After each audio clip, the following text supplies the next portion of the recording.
बिस्मिल्लाहिर्रहमानिर्रहीम। अस्सलाम वालेकुम। कैसे हैं आप? उम्मीद है आप और आपके होंगे घर वाले खैरियत से। मंजिल तो मिलेगी भटक कर ही सही, गुमराह तो वो हैं जो घर से निकले भी नहीं। यानी अगर हम कोई मंजिल पाना चाहते हैं तो उसके लिए हमें घर से निकलना पड़ेगा, कोशिश करनी पड़ेगी।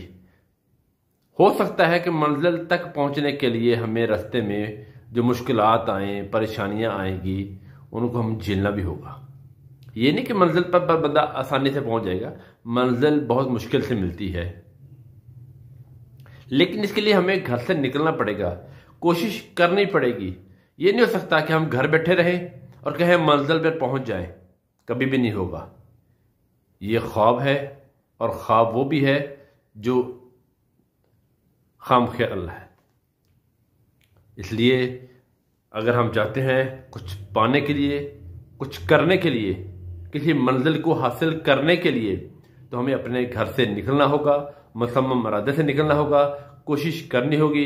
इंशाअल्लाह अजीज, मेरे रब अज़्ज़ व जल ने चाहा तो हम मंजिल पर जरूर पहुंचेंगे। और याद रखिए, जिसने भी कोशिश की वो मंजिल पर जरूर पहुंचा है। क्यों? कि अल्लाह तबारक व तआला कोशिश करने वालों के साथ मदद करता है। अपना ख्याल रखिएगा। अस्सलामु अलैकुम वरहमतुल्लाहि वबरकातुहू।